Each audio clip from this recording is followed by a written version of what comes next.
लालू परिवार से मोदी को डर तो लगता है, आरएसएस को डर लगता है। सोचिए, लालू जी ने पटना में कहा कि नरेंद्र मोदी परिवारवाद पर सवाल उठा रहे हैं। सवाल तो यह है कि उनका परिवार का क्या हुआ और उनको संतान क्यों नहीं हुआ, इस पर वो जवाब दे। और साथ ही कहा कि उन्होंने अपने बाल बाढ़ी नहीं कटवाए। बाल और दाढ़ी जो होता है हिंदू धर्म में कटवाया जाता है, वो हिंदू भी नहीं है। ये दो सवाल ने नरेंद्र मोदी को आइडियोलॉजिकली घेर दिया है।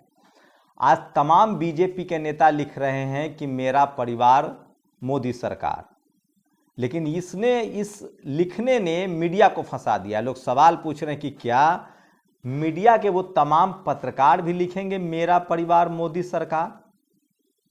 और लोग सोशल मीडिया पर इंतहा पार कर रहे हैं। मोदी की गारंटी पर लिख रहे हैं कि जसोदा बेन को भी गारंटी दी थी, उसका क्या हुआ? तो सोचिए, इस हद तक राजनीति हो रही है।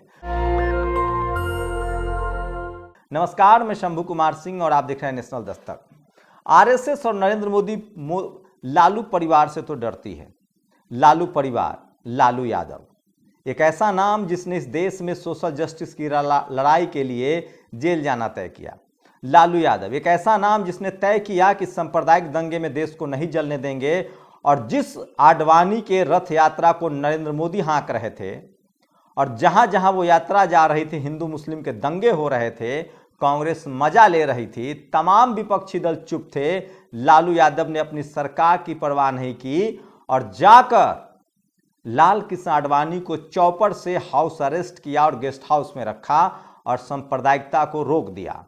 उस लालू यादव ने, जिसने कहा कि रोटी एक तरफ जल पकती रहती है तो जल जाती है, जिसने सोशल जस्टिस की लड़ाई को तेज किया, जिसने फूले, पेरियार, अंबेडकर, कर्पूरी ठाकुर, रामस्वरूप वर्मा, जगदेव प्रसाद के आंदोलन को आगे बढ़ाया और कहा आंख में आंख डालकर कि अब हर कोई कुएं से पानी पी सकता है, हर कोई चप्पल पहनकर चल सकता है। तब वो दौर था जब लालू यादव ने चरवाहा विद्यालय का कॉन्सेप्ट दिया, नहीं तो हम जैसे लोग स्कूल कॉलेज नहीं पहुंच पाते। इस देश की मीडिया ने, इस देश के तमाम अपर कास्ट के लोगों ने, लेखक, मीडिया, फिल्मकार, सब ने मजाक उड़ाया, सबने अपना पेट चलाया। लेकिन आज जैसे जैसे दलित, पिछड़े, आदिवासी, किसान, अल्पसंख्यक पढ़ते लिखते जा रहे हैं, फूले, पेरियार, अंबेडकर के मानने वाले को अब लगने लगा है कि कर्पूरी ठाकुर, जगदेव प्रसाद, रामस्वरूप वर्मा की उस कड़ी को बढ़ा रहे थे लालू यादव, सोनेलाल पटेल, मान्यवर कांशीराम साहब। इसीलिए इस देश की जातिवादी और मनुवादी मीडिया ने उनका मजाक उड़ाया। लालू यादव चाहते, आज के दौर में क्या नहीं हो रहा है, लालू यादव चाहते तो समझौता कर लेते, आराम की जिंदगी जी रहे होते। कम लायबिलिटी नहीं थी। दुनिया में आदमी, एक बाप किस लिए डरता है? अपने बच्चों की खातिर। एक इंसान, एक पुरुष किस लिए डरता है? अपने परिवार की खातिर सर झुकाता है। आप सब, हम सब जो परिवार वाले लोग हैं, आप सोचिए, आप कहीं नौकरी करते हैं, वहां अपने मालिक की बात क्यों सुनते हैं? कभी ज्यादा कभी कम, क्योंकि आपके पीछे आपका परिवार इंतजार कर रहा होता है। आप ट्रक के पीछे क्यों लिखा देखते हैं? आप ट्रक ड्राइवरों की शायरी देखते होंगे, लिखा हुआ रहता है कि धीरे चलो, समझदारी से चलो, आपका परिवार इंतजार कर रहा है। दिल्ली पुलिस हो या इस देश की पुलिस हो, क्या कहती है? ड्रंक एंड ड्राइव मत कीजिए, देर से ही पहुंचिए, लेकिन आपका परिवार इंतजार कर रहा है। और सोचिए, अमेरिका जैसे देशों में कहा जाता है कि जिसका परिवार नहीं है, जिसने फैमिली नहीं बनाई है, वो क्या रिस्पॉन्सिबिलिटी लेगा? लालू यादव ने उसी बहस को छेड़ दिया है और उस बहस का नतीजा है कि आज तमाम बीजेपी के नेता हंसी और मजाक के पात्र बन रहे हैं। लेकिन ये लालू यादव से पहले कितना खौफ है बीजेपी को और कांग्रेस को भी लालू यादव की फैमिली का, कि एक बार राबड़ी देवी ने कहा था आरएसएस पर कि इन बेशर्मों को शर्म नहीं आती है, अपनी बहन बेटियों के सामने हाफ कच्छा में जाते हैं। उसी के बाद आरएसएस ने हाफ पैंट को फुल पैंट में तब्दील कर दिया। ये थी राबड़ी देवी की चेतना का दम।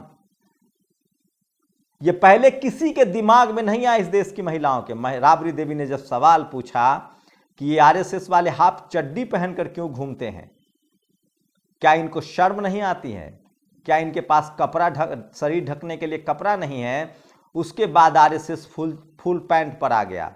और आज लालू यादव ने एक बड़ा मैसेज दिया है, बड़ा बयान दिया है, जिसके बाद आरएसएस के तमाम नेता, बीजेपी के तमाम नेता लिख रहे हैं कि मोदी मेरा परिवार। सोचिए, किसी ने लिखा है कि परिवार का मतलब होता है माँ, बहन, बेटी, जीजा, साली, भाई। देश भी परिवार होता है, लेकिन एक रिश्ता भी तो होता है। तो ये सब क्या लिखेंगे? इस तरह की राजनीति हो रही है।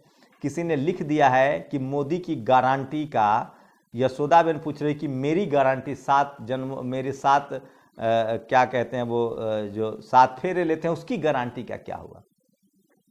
तो लालू यादव वो शख्स हैं जो आज भी जेल खट चुके हैं, उनको जेल में डाल दिया गया। सब जानते हैं इस देश में दलित, पिछड़ा, आदिवासी को कौन क्रिमिनल बनाता है।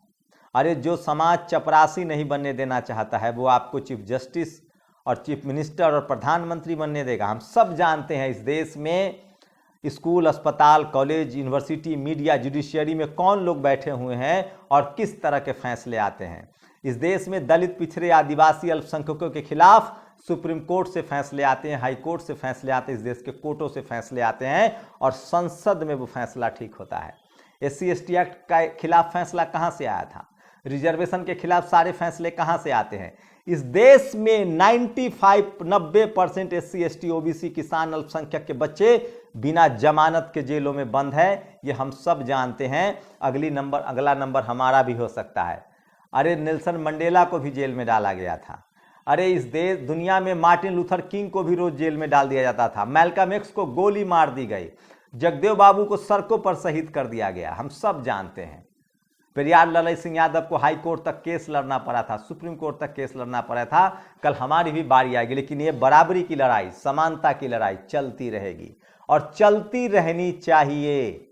इसकी कीमत भी चुकानी पड़ेगी। मैल्कम एक्स याद है आपको? मैल्कम एक्स 2 बड़े नेता थे ब्लैक समुदाय के, जो गोरों के खिलाफ लड़ रहे थे बराबरी के लिए। मैल्कम एक्स को गोली मार दी गई थी। उसी मैल्कम एक्स ने कहा था कि मीडिया में वो ताकत है जो दोषी को निर्दोष और निर्दोष को दोषी साबित कर दे। उनको गोली मार दी गई। मार्टिन लूथर, जिनको जेल में रखा गया, आज ये सब इतिहास के पन्नों में अमर है। जिंदगी बड़ी नहीं, शानदार होनी चाहिए। नेल्सन मंडेला 30 साल तक उनको जेल में रखा गया। जब वो जेल से बाहर निकले तो राष्ट्रपति बने और आज दुनिया सम्मान से सर झुकाती है। अरे सत्ता की हनक से ही दुनिया में अगर सम्मान मिलता तो हिटलर तो सबसे ज्यादा सत्ता में रहा। किस तरह से सत्ता में रहा? मुसोलिनी सत्ता में रहा, लेकिन आज दुनिया उसको कूड़े में डालती है। लालू यादव वो नाम है जो भले जेल में रहेंगे, मार दिए जाएंगे, लेकिन जैसे जैसे उनकी नस्लें, उनकी पीढ़ियां, उनका समाज पढ़ता लिखता जाएगा, उनके आंदोलन को समझता जाएगा और तेज करता जाएगा।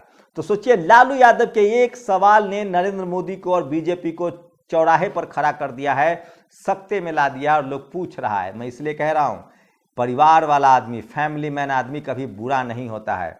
अमेरिका में जब राष्ट्रपति चुनाव होता है तो लोग देखते हैं कि फैमिली मैन कौन है, उसको लोग वोट करते हैं। तो परिवारवाद को लेकर एक बड़ी बहस है। ये बात सच है कि मौका सबको मिलना चाहिए, लेकिन निजी हमले से बचना चाहिए। और लालू यादव पर जिस तरह से तेजस्वी यादव पर नरेंद्र मोदी ने बिहार में हमला किया था, उसका लालू यादव ने करारा जवाब दिया था। उस जवाब को देने के लिए आज पूरी बीजेपी को जवाब देना पड़ रहा है और लिख रहा है कि नरेंद्र मोदी के हम परिवार हैं। लोग सवाल पूछ रहे हैं कि परिवार में मतलब क्या है? आप परिवार के तौर पर कोई रिश्ता तो तय कीजिए।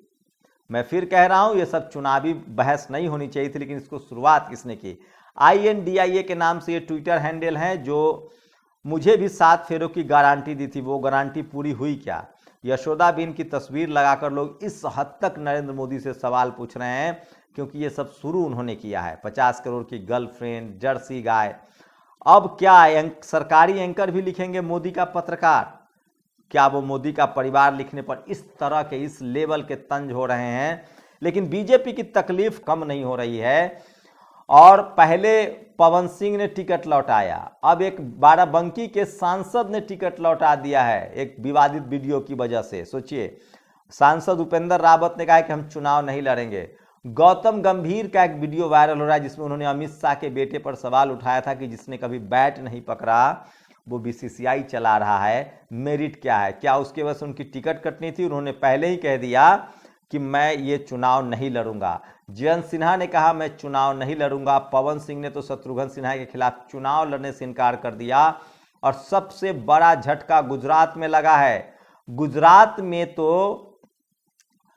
पूर्व डिप्टी सीएम ने पटेल ने साफ साफ मना कर दिया कि हम चुनाव नहीं लड़ सकते हैं, और इससे बीजेपी की किरकिरी हो रही है। वहीं बीजेपी ने 195 जो टिकट दिए हैं उसमें मात्र 57 टिकट ओबीसी को दिए हैं और 93 टिकट जनरल को दिए हैं। अजीत अंजुम कह रहे हैं आज सुनहरा मौका है। चैनलों के चाटुकार, एंकर्स और एडिटर्स को भी बीजेपी नेताओं की तरह अपने प्रोफाइल में लिख देना चाहिए मोदी का परिवार।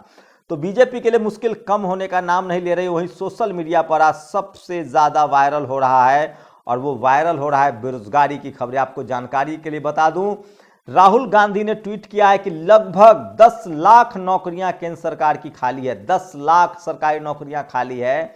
सोचिए, इसमें से 50% SC ST OBC की नौकरियां हैं। उनके बच्चों की किस्मत खुलती, फिर किसानों की। आम आदमी पार्टी ने कहा है कि हम दिल्ली की महिलाओं को 1000 रुपए हर महीने देंगे। ये सबसे बड़ी खबर है लोकसभा चुनाव से पहले, और एक बड़े मास्टर स्ट्रोक की तरफ से इसे देखा जा रहा है।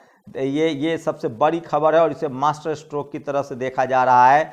अरविंद केजरीवाल का बजट सरप्लस है दिल्ली का, और इसीलिए उन्होंने कहा है कि हम किसी भी कीमत पर अब 1000 रुपए महिलाओं को हर महीने देंगे। तो ये आज की बड़ी खबरें थी। अखिलेश यादव ने बीजेपी पर बड़ा हमला किया और उन्होंने कहा है कि सोचिए, बीजेपी की ये हालत हो गई है कि कोई टिकट लेने के लिए तैयार नहीं है, टिकट लौटाया जा रहा है। तो सोचिए, क्या बीजेपी को हार का डर सता रहा है? ये सबसे बड़ा सवाल है।